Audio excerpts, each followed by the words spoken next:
Me tehtiin tämmöinen videoklippi kooste meidän 2 viikon Teneriffan matkasta. Me autoiltiin siellä 2 viikkoa, mutta tämä videoklipit on tehty sillä tavalla, että ne on tehty vaan kännykällä ja meillä ei ollut mikkiä ja me oltiin todellisia amatöörejä. Tehtiin elämämme ensimmäistä kertaa tämmöinen juttu. Eli siellä kuuluu aika paljon tämmöistä erilaisia taustaääniä, kohinaa, merenkohinaa, tuulen tuiskutusta ja muuta elämän ääniä.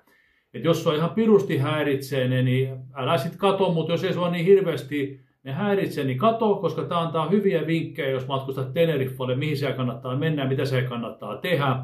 Ja jos sä katot, niin viihtyisää trippiä meidän kanssa. Moi! Moi! Nyt alkaa 2 viikon matka Teneriffalle. Meillä on siellä 2 viikkoa auto käytössä. Meillä on siellä pohjoisesta etelään ja etelästä pohjoiseen. Jos kiinnostaa tulla katsoa meidän trippiä, niin saat hienoja matkavinkkiä, jos suunnittelet matkaa Teneriffalle.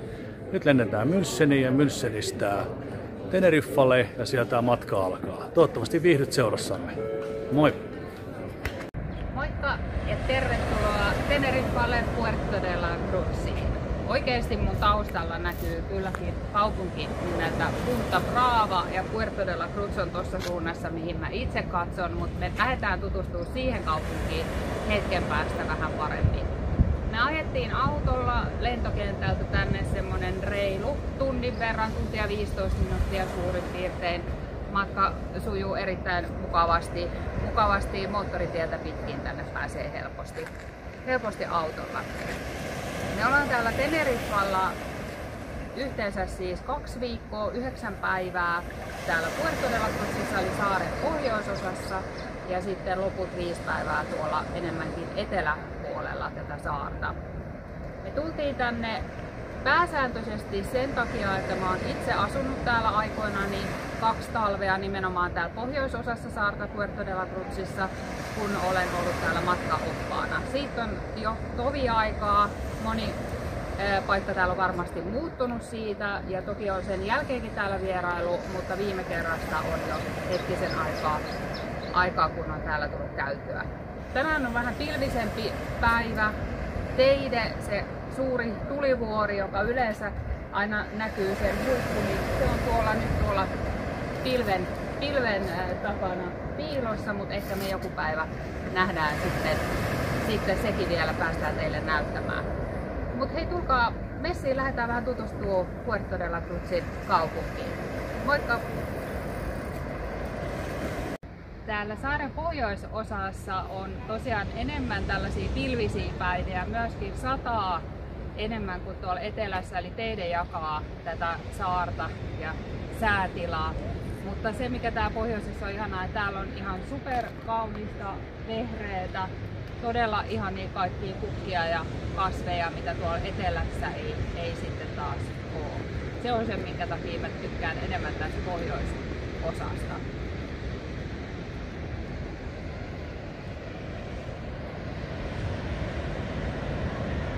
Putki on täällä vähän erinäköisiä, niin kuin näette. Tässä on ihan tosi kauniin näköinen kohta.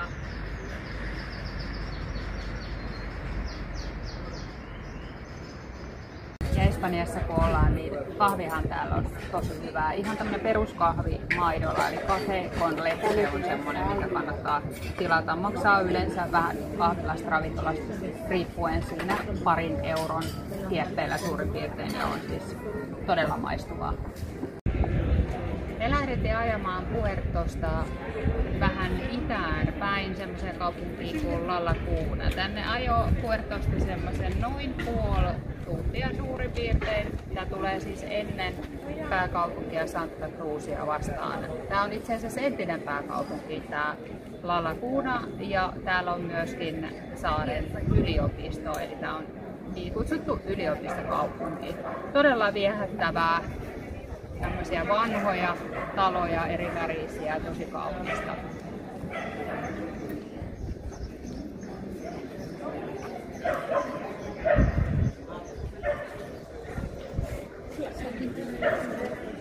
Niin, ja tietysti kun Espanjassa ollaan, niin täällähän on kunnalliset tapaukset pirun hyviä. Tässä on sellainen Laguesa-ravintola, missä on tosi hyvät tapaukset. Että sanoisin, että sama kokoisia hintoja kuin Suomessa, mutta annokset on puolet suurempia. Cruzin keskustassa vähän niin kuin tämmöisen rantapääkadulla, mikä halkoittaa tätä mestaa ja tämmöisessä siltavalaistuksessa. Tää on aika makea näköinen, kun tässä on tosi hienot nämä aallot, mitkä hakkaa noihin kiviin ja kauniin näköistä muutenkin tonne. Ja tossa kohta kamera kääntyy, niin on tosi tunnelmallinen ravintola tossa tyrskyjen lähellä. Välillä on niin kovat tyrskyt, että nuo tyrskyt lyö jopa tuonne ravintolaan asti, että ihmiset menee karkuun noista pöydistä, mutta tosi ehkä todennäköisesti ravintola on silloin kiinni. Mutta semmosiakin videoita mä oon nähnyt oikeesti, että ne kastelee ihmisiä pöydät, kun on tuolla syömässä. Kun tää on Atlanti, niin täällä on oikeesti sit kovat nää tyrskyt. Upeen näköistä ja upeat saunat.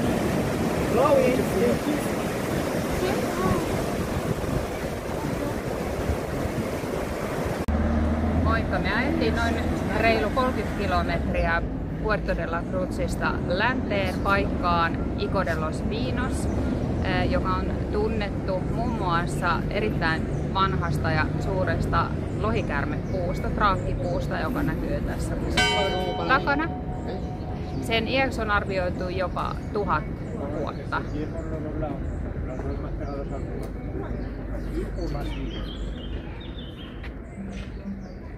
Me lähdettiin kävelemään Puerton merenrannasta tänne ylöspäin 20 mintsaa ja tultiin tämmönen La Pazin alueelle, mikä kuuluu tähän Puerto de la Cruziin.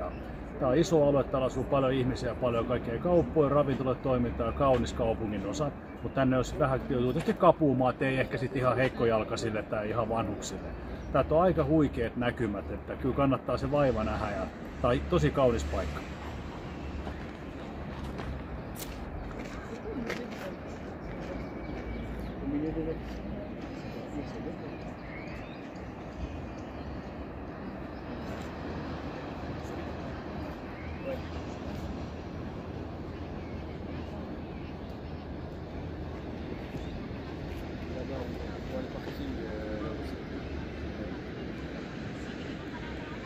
Me ollaan täällä Puerto de la Cruzin hiekkarannoilla ja täällähän on se erikoista kaikki täällä. Täällähän on tätä mustaa hiekkaa ja sehän on sen takia, kun tuossa takana tököttää tuo teidän tulivuori, tämähän on purskautunutta laavakiveä.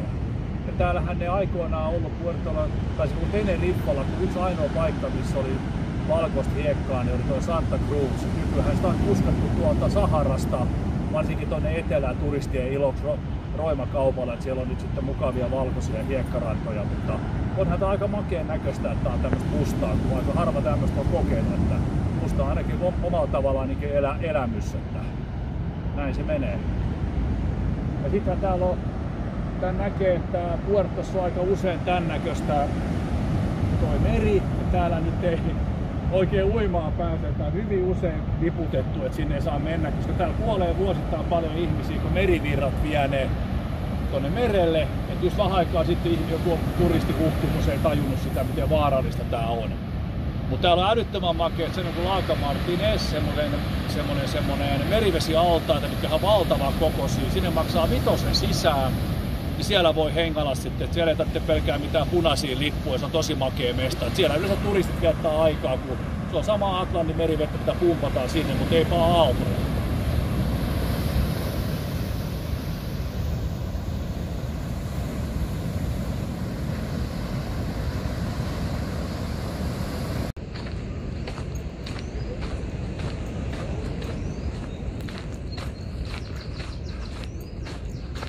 Ja sitten pieni esimerkki, miten kaunista ja vihreätä täällä pohjoisessa on, ja tätä ei löydy etelästä sitten pätkän vertaa.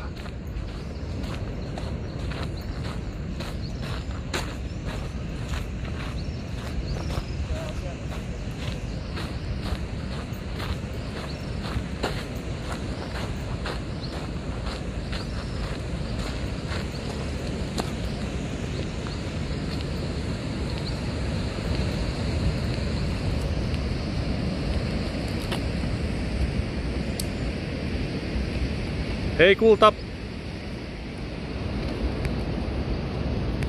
Nyt me lähdettiin pienelle aamukävelylle Puerto de la Cruzin alueella sijaitsevaan pieneen kalastajakylään nimeltään Punta Brava.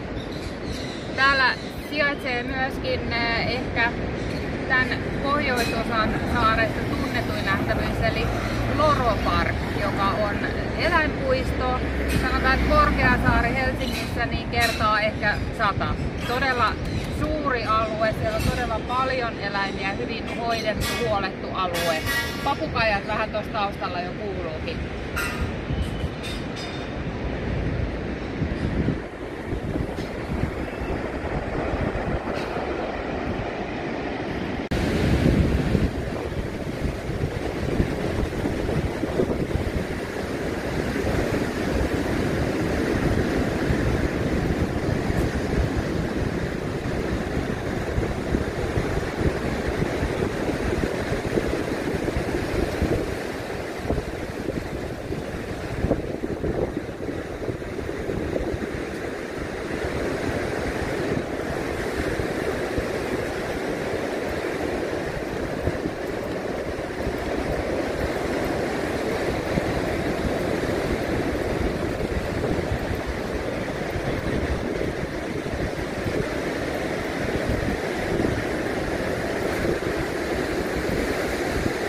Tässä on vähän rantakatua täältä Bravasta.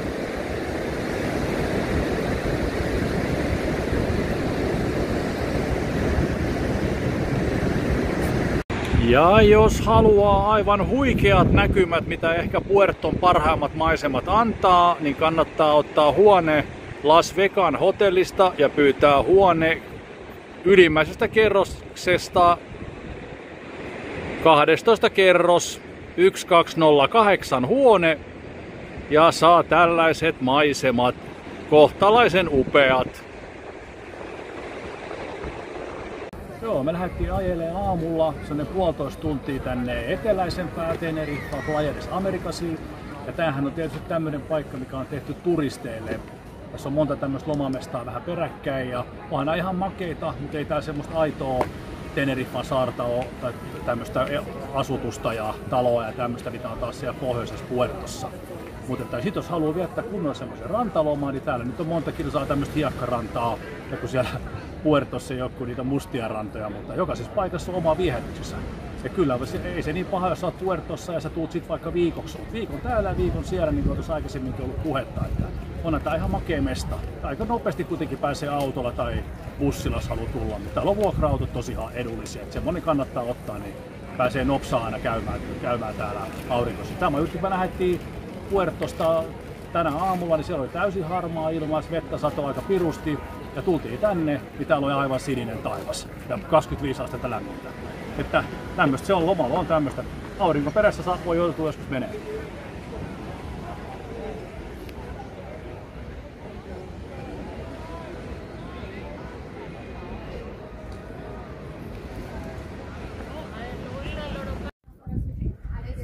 Joo, nyt me ajettiin Puerto de la Brutsista tunti 15 minuuttia autolla semmoista ihan hyväkulkusta tietä tänne teiden huipulle, eli teiden tänne tulivuorelle. Ja aika hienot on maisemat. Tuolla näkyy teide, mutta sen verran pitää sanoa lippujen hinnoista, että snadisti ehkä kalliit, 42 €, mutta tää on sellainen once in a lifetime trip. Joutuu arpoon vaimon kanssa, että kumpi tänne tulee, minä vai hän. Ja mä voitin, kun siellä oli yksi paikka enää jäljellä tänne. Tää oli niin suosittu, että on jengi niin älyttömästi. Tosi vaimohan on ollut täällä matkaoppaana, niin sehän on käynyt täällä viemässä turisteja vaikka kuinka paljon. Niin se kyllä tuntee tämän mestan. Mutta kyllä tätä voi suositella, että onhan tähän makeen näköistä. Pilvet on tuolla reilusti alapuolella ja hienot maisemat. Ja semmonen pikku noppi vielä tästä näistä huudeista, että täällähän on kuvattu näitä Star Wars-leffoja, kun täällä on ton näköistä paljon tämmöistä kivikkoa, jos jengi muistaa, ketkä on nähnyt niitä, kun täällähän ne taisteli niillä hävittäjillä, ne veti näitä kanjoneita ja kaikkea muuta, niin täällä on semmosia mestoja, missä on paljon kuvattu kaikille niille leffojen dikkareille, niin kannattaa tulla tsiikaille tänne, jos haluaa vähän fiilistellä. Mutta tosissaan jo, että helppo tulla, hyvät tiet, liput ehkä vähän maksaa. No, se on suhteellista, mikä maksaa. Iltaravintolassa voi maksaa 200 €. Aina pitää miettiä, mihin rahat laittaa, mutta ihan makea mesta. Helppo tulla ja hyvä mesta. No niin, nyt mä tulin alas sieltä ja sen verran mä vielä sanon, että tässä on tosi hyvät palvelut tässä alhaalta, missä on se lipunmyynti. Ja kannattaa ehkä ostaa netistä liput valmiiksi. Se on kaikista fiksuinta. Tuossa on kyllä tuo lippuautomaatti, mutta oli siinäkin omat kommerverkkisää. Niin, ja sitten jos tulee sesonkin aikaa, niin kannattaa siis ihan oikeasti tulla aamusta tänne, että nytkin tää oli niin täynnä, että ne ei ota enää noihin hisseihin matkustajia. Ja sitten jos unohtaa käydä täällä alhaalla vessassa, niin tuolla ylhäällä on sitten vielä siellä vuorella, niin siellä on sitten vielä siellä on vessa vielä ilmanen. Tää on maksullinen vessa, mikä on tässä alhaalla, mutta jos siellä kahvilassa, niin kuitilla pääsee sinne vessaan. Ja se on ihan hyvä kahvila. Mä ostin semmosen Pollo kuumaan sämpyläsysteemin siitä, niin se oli 5,40 ja oli pirun maistuva. Että okei, ei mitään kurmeita, mutta nälkää vetää mitä vaan. Mutta tosissaan joo. Tultiin hengalle tässä Puerto de la Cruzin keskustan lähellä on tämmönen merivesi maa-uimala Lago Martianes, missä on valtavasti näitä erilaisia altaita, mutta kun tää on merivettä, niin se on yhtä kylmää kuin tuo Atlantti, että ainakaan tähän vuoden aikaa toukokuun alussa niin pirun kylmää. Liput tänne maksoi niin varjon kanssa 10 ja ennen vanhaa sillä pääsi sillä lipulla ulos ja tulet takaisin tänne sisään, mutta nykyään se on kielletty, että jos sä lähdet ulos, niin sä ostat uuden lipun. Täällä on varmaan netistä löytyy tarkempaa tietoa, että mä sanon ihan heittämällä 1000 ihmistä. Täällä on siis ihan valtavat määrät näitä altaita, näitä penkkejä, näitä tuoleja ja kaikennäköisiä erilaisia mielestä. On semmosia, missä voit olla ihan rauhassa, tai sitten jos sä haluat olla, missä on paljon ihmisiä, niin myös semmosia löytyy. Ja sitten katsottiin vähän noita hintoja nyt noissa tämmöisissä snackbaareissa, niin ne ei ole kyllä ihan mitään pahoja, että sä saat jonkun burgerin 5 ja jonkun täytetyn sämpylän 5, että Huhu kertoo, että ne on laski niitä hintoja silloin, kun ne ei enää päästänyt ihmisiä tuonne lähiravintoloihin syömään, mikä oli tietysti ihan niin kuin fiksu veto. Että muuten sitten olisi tullut varmaan aika älämölö, jos täällä on hinnat pilvissä, mutta sitten se joudut aina ostaa uuden biletin, kun sä tuut tänne. Mutta ihan makea mesta, kyllä täällä niin päivän viettelee, kun täällä on kiva kävellä, kun täällä on paljon tämmöisiä kävelymestoja, joista haluaa vaihdella eri altaita, mutta mä en ole ihan nyt 100 varma, mutta musta yksikään allas ei ole lämmitetty. Mutta se itse nyt ei ole faktaa mulla. Mutta kyllä joo, tää on ihan hyvä mesta, se on täällä Puertossa, päivä viettää täällä. Olettaa, että aurinko paistaa jo lämmin.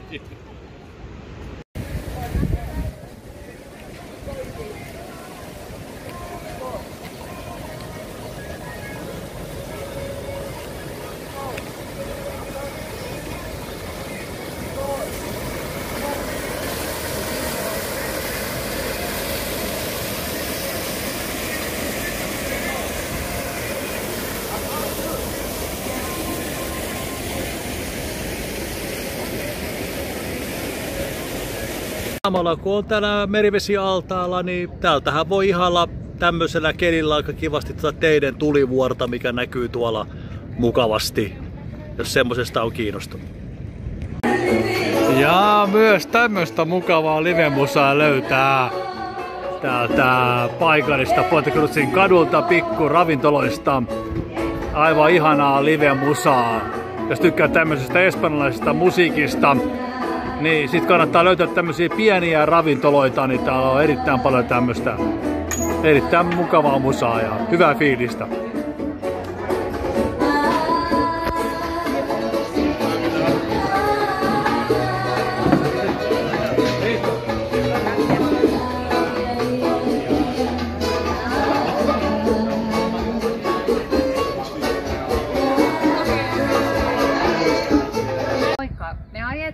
Muutama kilometri tuolta Puertosta tähän vuorille päin La Orotavan suuntaan. Me tultiin tällaiseen paikkaan kuin Abaco.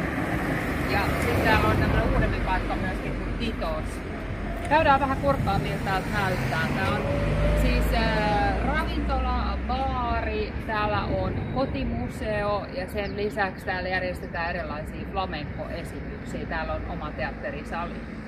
Käydään kurkkaamassa.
me saavuttiin La Orotavan kylään, joka on rakennettu 1500-luvun lopussa, 1600-luvun alussa. Tämä on aiemmin yhdistynyt Puerto de la Cruziin, mutta sitten niin tästä on tullut tämmöinen oma pieni kylä ja Puerto on erkaantunut tästä omaksi kaupungikseen. Meidän takana oleva kirkko on rakennettu 1700-luvulla, eli täällä on todella vanhoja kauniita rakennuksia ja ihania puistoja joka puolella, todella kaunista. Täällä on myöskin museo Casa del Balcones, parveketalo, joka on suurin piirtein sieltä myöskin 1700-luvulta, eli paljon kaunista nähtävää. Tässä takana on siis Casa de los Balcones, joka on, mä sanoin, että noin 1700-luvulta, mutta se on siis rakennettu todellakin 1632, niin kuin tuossa sanotaan, ja toimii nykyään museona.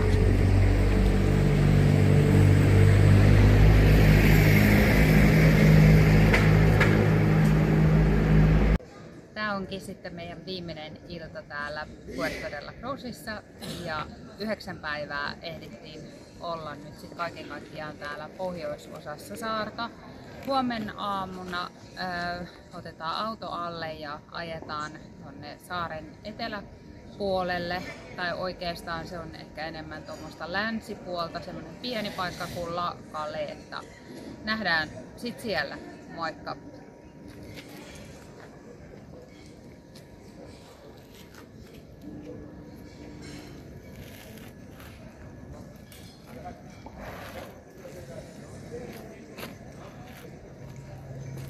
Ja sitten minunkin puolestani moi, ja muistakaa kaikki, mitä vaimoni selässä lukee. Moikka! Me lähdettiin ajelemaan Puerto de la Cruzista länteenpäin. Tultiin reilu tunti, ehkä tuntia vartti suurin piirtein tällaiseen paikkaan kuin Puerto Santiago. Ja mun takana näkyy kaupunki nimeltään Los Gigantes. Los Gigantes on tunnettu siis noista jättiläisvuorista, tai siis saanut nimensä niistä, jotka on tuossa taustalla. Täällä molemmissa paikoissa on kivoja tommosia luonnon altaita, missä voi sitten käydä uimassa, pääsee Atlantin aaltoihin vähän turvallisemmin. Ja sitten täällä on myöskin, täältä on ihan hyvä näkymä tuonne naapurisaareen La Gomera.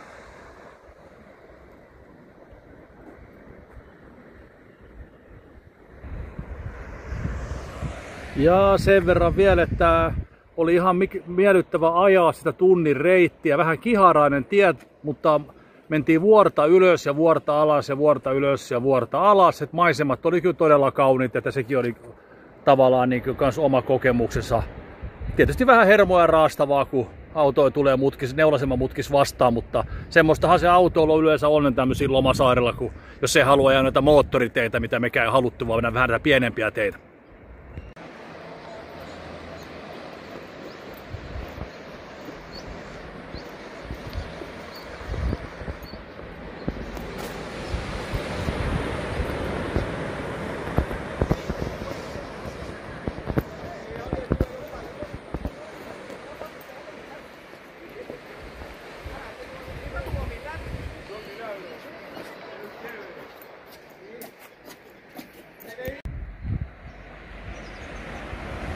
Ja nyt me päästiin näin lähelle tätä vuorijuttua. Aika makea taidekuva.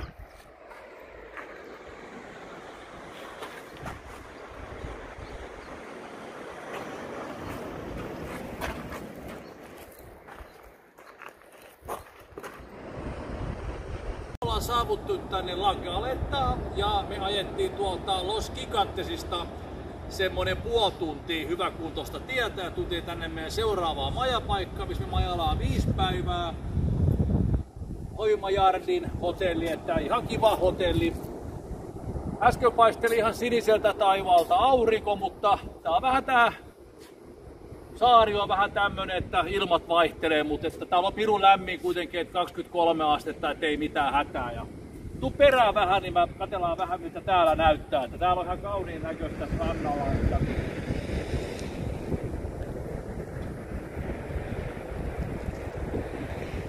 ihan kauniin näköistä. Tuossa on meidän hotelli, se on tän näköinen, ihan kliffan näköinen. Sitten tuolla näkyy mukavaa kaltsia ja tuolla näkyy vähän vuorta tuolla. Ja tästä pääsee kävelee sitten tonne Adeje ja Amerikasiin sitten semmonen joku 4-5 kilsaa, mutta sehän nyt on ihan reipasta kävelyvauhtia, niin menee aika nopsaa, ettei mitään hätää. Ei muuta kuin jatkellaan taas lomailuun. Moi!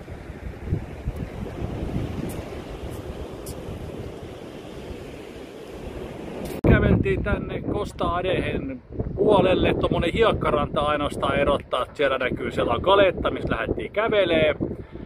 Ja mulla on tämmöisellä korkealla maisemapaikalla, mihin on tehty kivat tämmönen tasainen, missä voi vaikka skruudaa lounaa, jos tikkaa semmosesta syödä korkealla. Tuolla kaukaisuudessa näkyy Valle de las Americas jossain ja pari muutakin, niin alkaa niin tästä vähän tommosia lomakyliä ja hotelleja ja näitä mustia rantoja ja tämmöistä kaikkea. Tää on ihan hauska paikka, tää on rakennettu tämmönen, tuli semmoiset kiamuraiset rappuset tuli tänne, että ja siinä on taas tommonen tosi pitkä musta hiekkaranta, että tän näköistä. Siinä on kiva tekstimuoto. You are not lost, you are here. Nyt tultiin tähän La Caletan keskustaan, käveltiin pari minsaa siitä meidän hotellilta.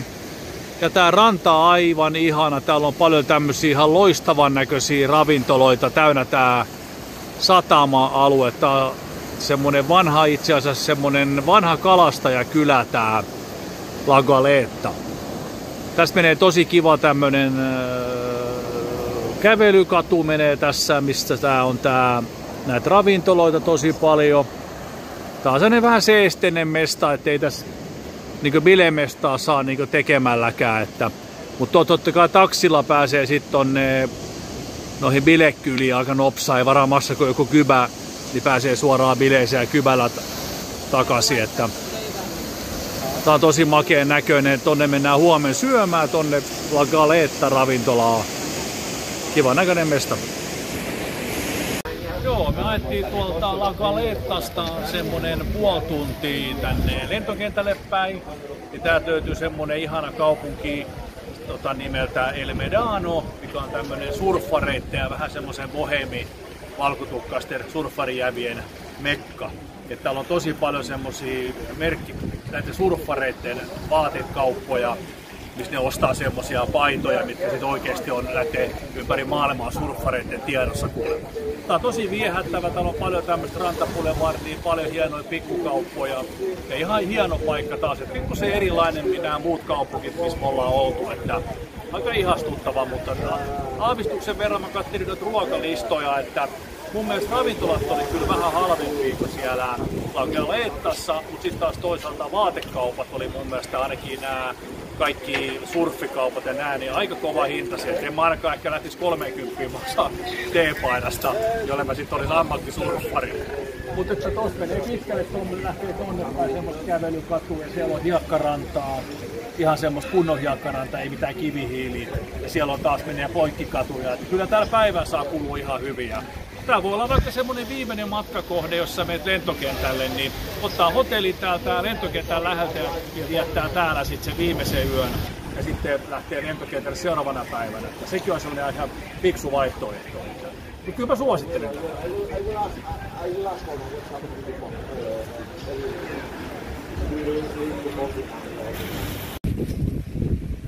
Vaikka meidän 2 viikon loma täällä Teneriffan saarella on tullut päätökseen, huomenna on kotiinlähdön aika, mutta me ajateltiin vielä kerrata ne paikat, missä me tämän meidän reissun aikana vierailtiin.